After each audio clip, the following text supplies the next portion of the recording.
Hey guys, welcome to Pillbox Movies. I'm Hank, and today we're going to be reacting to part 2 of the 1982 series Fanny and Alexander. So, once again, this is a 4-part television series by Ingmar Bergman, which was also released as a condensed film version. It's widely considered one of the greatest film works ever. It's gotten off to a pretty good start. The film details the lives of siblings Fanny and Alexander in the Erkdal family. I'm going to be mispronouncing the Ekdal family name as Erkdal. In Uppsala, Sweden. Part 1 was kind of a summary of the various intricate family ties while they joined together for a Christmas feast. Fanny and Alexander are the children of Oscar Erkdal and his wife Emilie. Oscar is one of 3 sons, himself, Carl, and Gustav Adolf, who are the children of the matriarch of the family, Helena. This is Editing Hank again.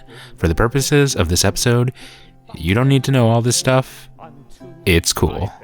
Oscar and Emilie manage a theater company in the town, and for the most part we're seeing the movie through the eyes of Alexander, a kind of intelligent, sensitive, but overactive child with an overactive imagination who kind of perceives all of the family dynamics but doesn't quite yet understand them. So, that was part 1, the feast, the Christmas feast. And we're going to move on to part 2. Second act. The ghost rehearsal. We love that. In the previous episode, they were discussing how they were going into rehearsals for Hamlet with Oscar playing the ghost, and Elena, the matriarch, was worried that the role would be too taxing for him. We love that. We love that helmet for you.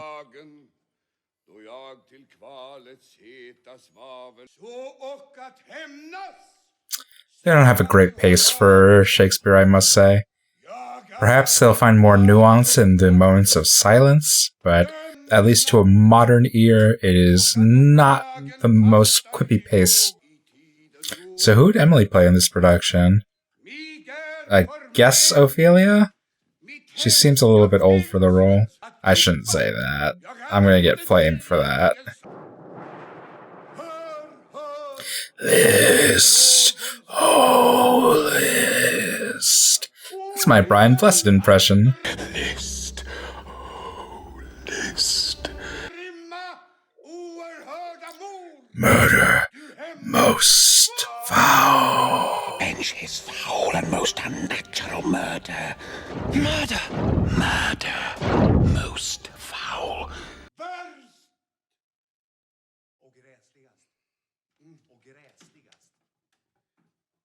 I could have told you that. I've got Hamlet memorized.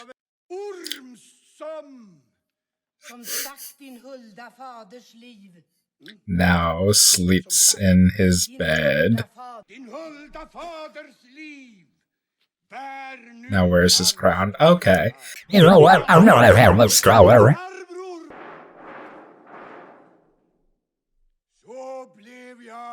That's a cool little micro expression. You can actually see the change in Alexander's eyes when the thunder rolled. That was good. We love seeing those soft changes of expression on the big screen.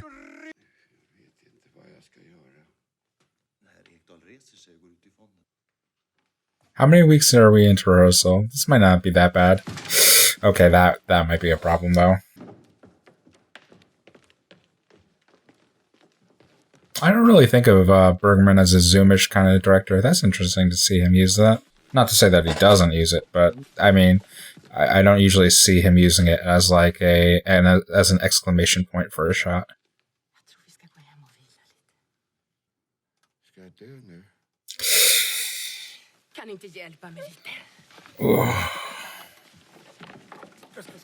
If you gotta go as an actor, you do it on your back on the stage. Like Molière.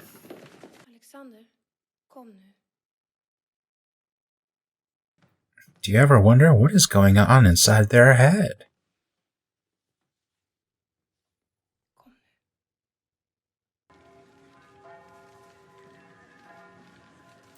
Grave tidings. Grave tidings. I really love that shot. I really like that shot. It's kind of like it's filmic. It's not literal, but just them standing in place in the snow while others are moving around them. And I like that continued kind of command, "Come, Alexander." It's such a strange way to like qualify the experience of like watching your father collapse and perhaps die. I love that kind of instruction, "Come, Alexander," like he's frozen in place in time, and he needs to be broken out of it. The house is looking a lot brighter without the Christmas decorations. Very bright household. Whose house is this? I mean, I have to assume this is Oscar and Emilie. Like Alexander and Fanny.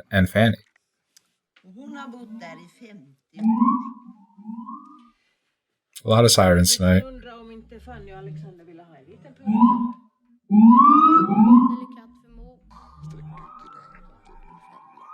She's gonna put a pillow on top of his face one day.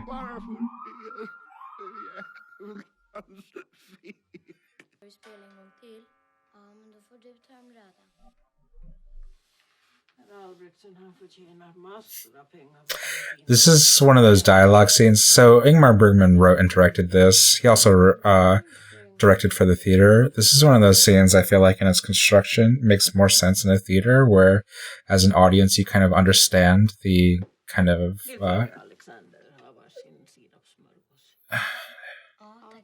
non-realistic way in which dialogue can sometimes occur.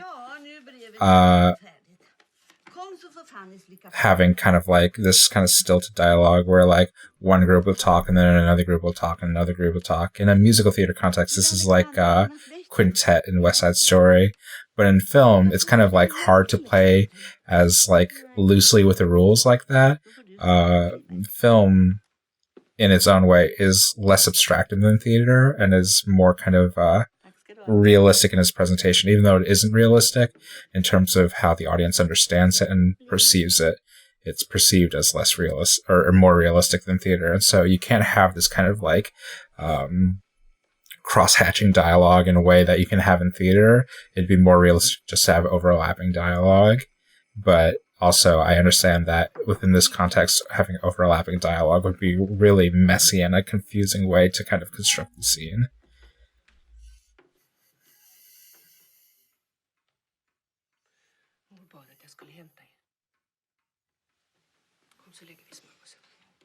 Has anybody ever had to hear bad news with sandwiches in hand?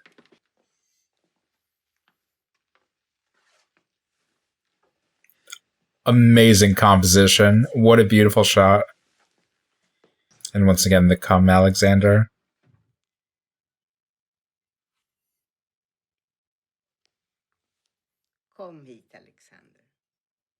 I love the repetition of this instruction. It's like he heard this what felt like his entire life during this time.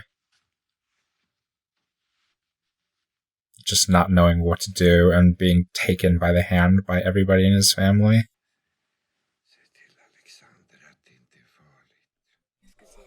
Are you going to look directly in camera? Yeah, there you go.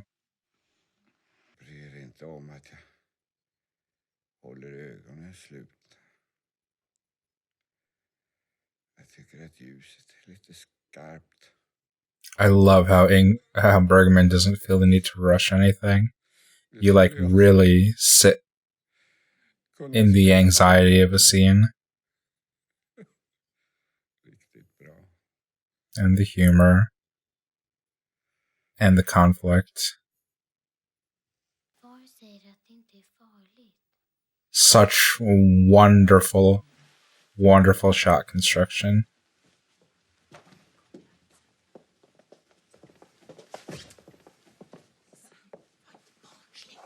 And like I think that had like a beautiful rotation to the camera.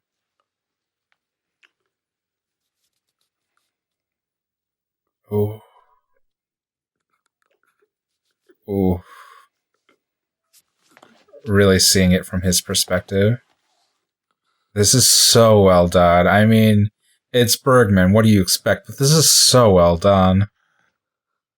You have like an adult understanding of like the need and the conflict that's happening with the father, but you also have the human emotion of and fear of the son.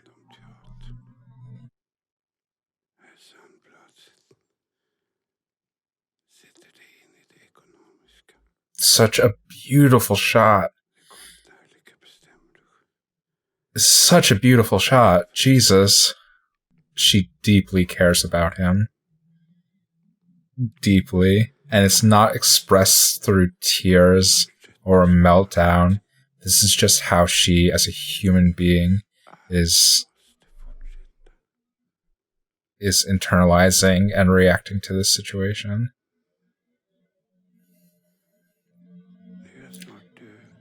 You can actually see her chin shaking, though.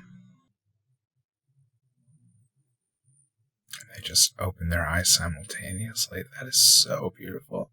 God, the performances that Bergman gets out of his actors.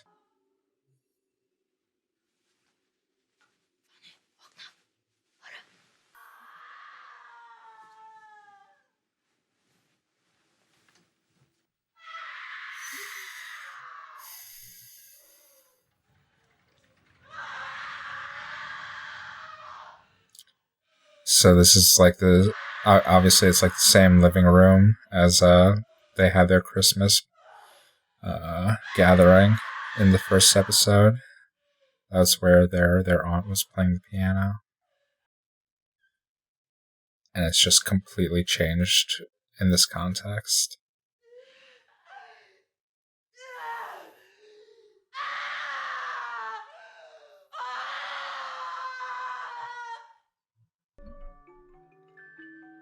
We hate that, but understand that it's from a different culture and cultural context.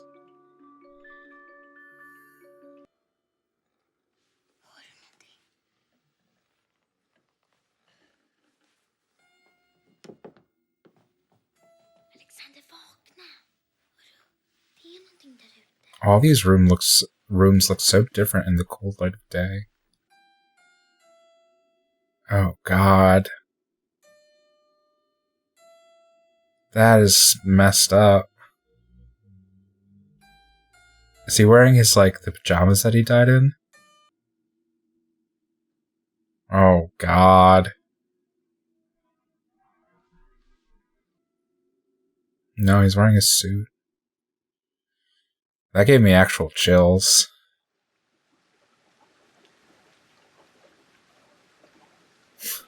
I'm sorry. Did we get a mid-roll? Act 3. Breakup.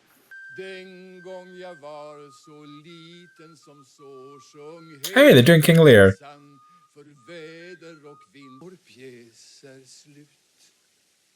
Oh, this is 12th night. Was this a rehearsal?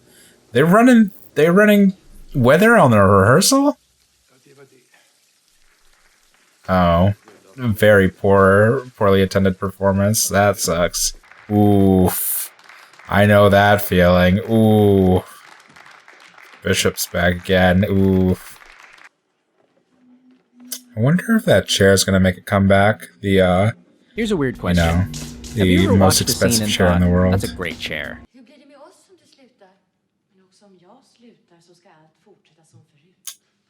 Is that Alexander watching from the wings? That is an actor's solution to most issues.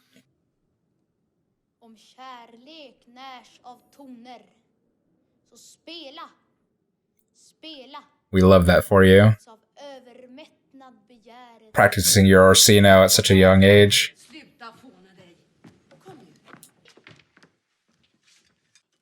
It's a lot of dough going. That woman must make bread all day long. Alexander, det är någon som vill tala med dig. Du får vänta med chokladen. Ooh. Who could it be now? Nice shot again. These boys, Bergman and Nyquist, they seem to have figured out how to do nice shots. Don't trust the guy with that kind of haircut, honestly. Goddag, Alexander. Goddag.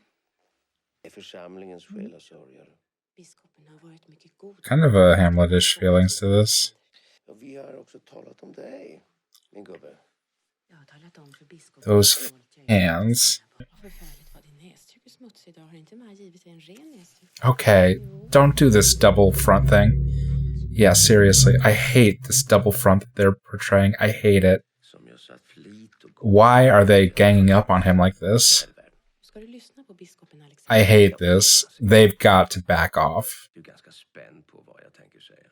No, he's got a pretty clear idea of what you're going to say. This is the worst way to handle this conversation. I don't understand why they're being such assholes about this. Förklara för mig vad som är lögn och vad som är en sanning. Kan du det? Vi har god tid, Alexander. Och jag är så till den grad intresserad av ditt svar att jag tänker vänta hur länge som helst. No, you're not. Det tror du inte, men det är faktiskt sant. Man ljuger för att vinna en fördel. Bra svarat, min gosse. Bra och koncist. Stop touching him like that. Vill du förneka att du påstått inför dina klasskamrater att jag skulle ha sålt dig till en kringresande cirkus? Och att när terminen är slut kommer cirkusfolket och hämtar dig? Att du ska utbildas till akrobat och cirkusryttare tillsammans med en jämnårig zigenerska som heter Tamara. Why did she care? Jag förstod att din mor blev både förfärad och ledsen när hon läste det där brevet. Hon visste inte vad hon skulle ta sig till. There's like nothing in that. Att jag skulle komma hit och resonera med dig om de här tråkiga He's problemen. just blowing off steam. Och här är jag nu. He has an active imagination. Biskopen som tar sig tid med dig, förstår du det, Alexander? I hate it's so effective. I hate how this has been directed with just these like hand motions accenting every stupid thing he says. Gå nu fram till din mor och be henne om förlåtelse för all den sorg och oro som du åsamkat henne. If anybody ever tells you that, like, you know, children should get used to being like mollycoddled and being touched by their relatives and stuff, show them this scene as kind of an argument against that. There are different levels and different displays of affection in touch, and children can recognize that. And there is bad touch, as the song indicates. Wonderful shot composition, though. Edvard har frågat om jag vill gifta mig med honom. Jag har med tacksamhet och glädje tagit emot hans ansökan. Cool. Awesome. Måtte Gud se i nåd till vår lilla familj. Jag vill att vi faller på knä. You can like kind of see how like incredibly vulnerable their mother has been made to find solace in this absolute asshole. Oh man, there he is in his suit again. Att vara ett skydd och ett föredöme för dessa faderlösa små.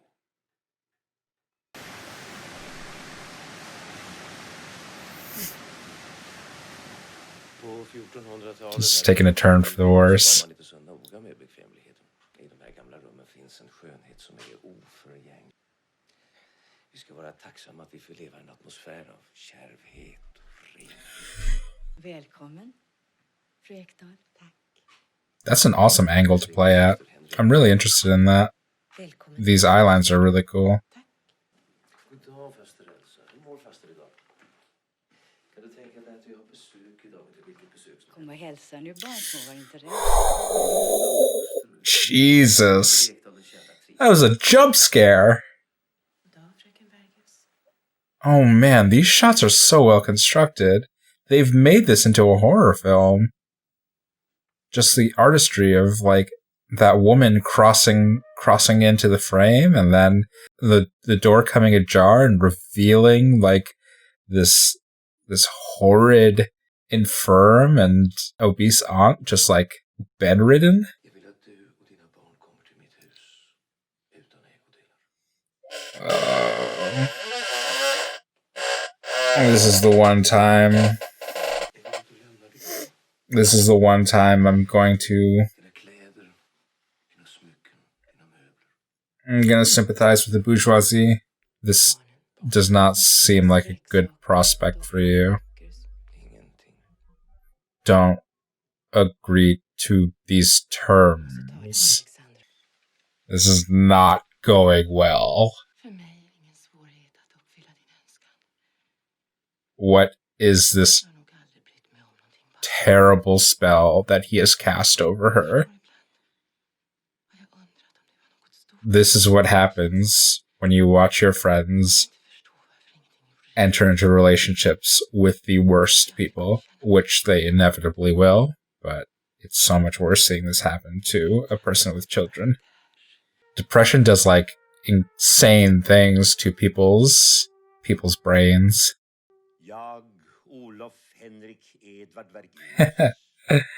It's very Wes Anderson shot.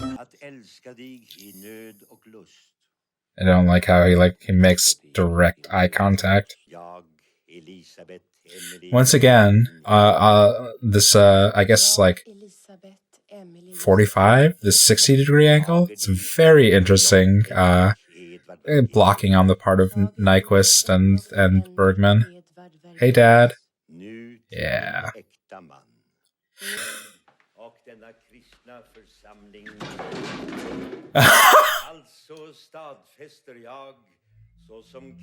I feel that. That's something I do a lot in my personal life. I do lie down in places that perhaps I shouldn't. But, you know, life is overwhelming. Men also need fainting couches.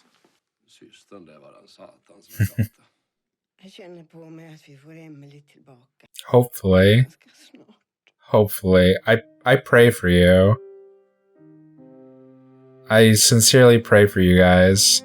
I'm going to be sad if this part of the family is just cut out entirely in the subsequent episodes.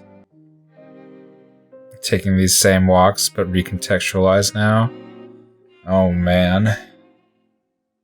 This friggin' bishop is walking like a plague through this town. Just infecting everybody he passes by. The saddest wedding garments you have ever seen. Alexander, you gotta eat. Yeah, why not?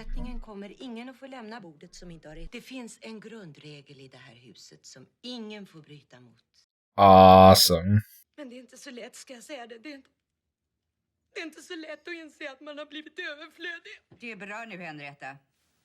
Seriously, Jesus.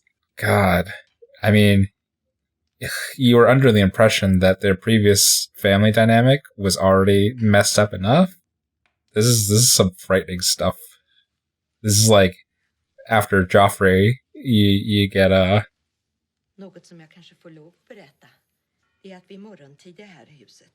after Joffrey getting, whatever his name is.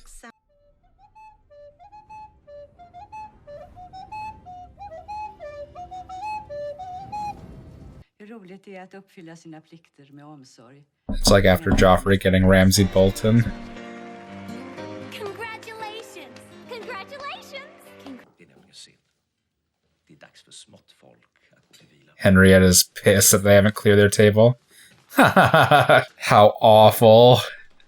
This family dynamic is so messed up.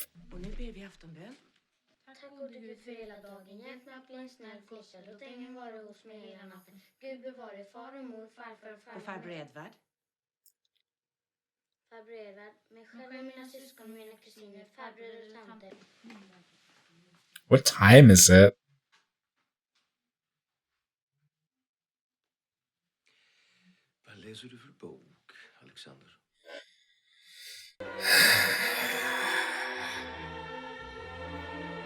This will not stand. We will not abide these hostilities. God damn it! Don't do that!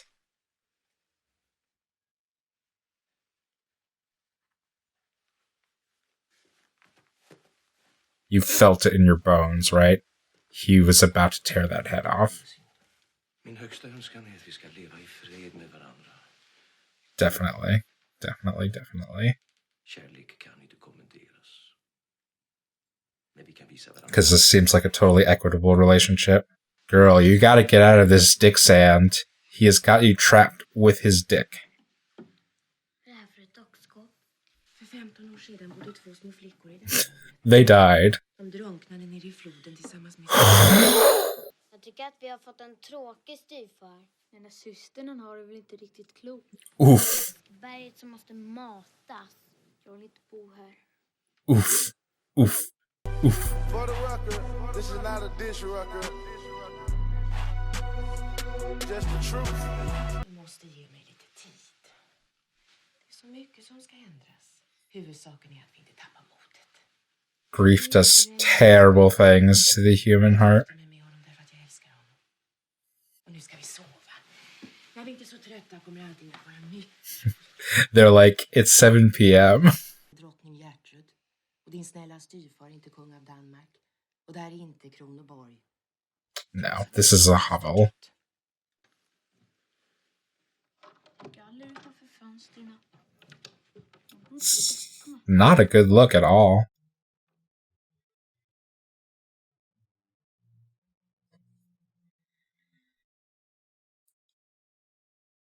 Oof, oof, oof, oof, oof. Oof. So, things seem to have taken a turn for the worse. I really fear for our intrepid heroes, Fanny and Alexander. Their mom, in her grief-laden state, seems to have picked a real punk for a husband. A true egg. He just sucks. Yeah, I'm actually a little bit surprised because so much attention was paid in constructing and very carefully constructing all these intricate family dynamics in the first episode, and to have it all like kind of torn away so viciously, and yet also like so like banally and unremarkably. It's a big flex on the part of Bergman. Yeah, I'm worried. I feel like this will only take further turns for the worst. This doesn't feel like it's working its way towards a kind of it doesn't feel like it's working itself towards like a Dickensian kind of like reclamation or happy ending anytime soon.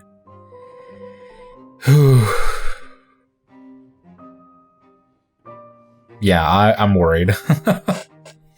Anyways, that was part 2 of Fanny and Alexander. We'll continue on with part 3 very shortly. In the meantime, if you enjoyed this video, click the like button and subscribe if you haven't already. And I guess I'll see you guys in the next exciting installment. Until then, keep watching good movies. Not going well. It's not going well. And for the day, confined to fasting fires till the foul crimes done in my days of nature are burnt and purged away. That I am forbid to tell the secrets of my prison house. I could a tale unfold whose lightest word would harrow up thy soul. Freeze thy young blood. Make thy true eyes like stars start from their spheres. The knotted and combined locks depart, and each particular hair stand on end like quills upon the fretful porpentine.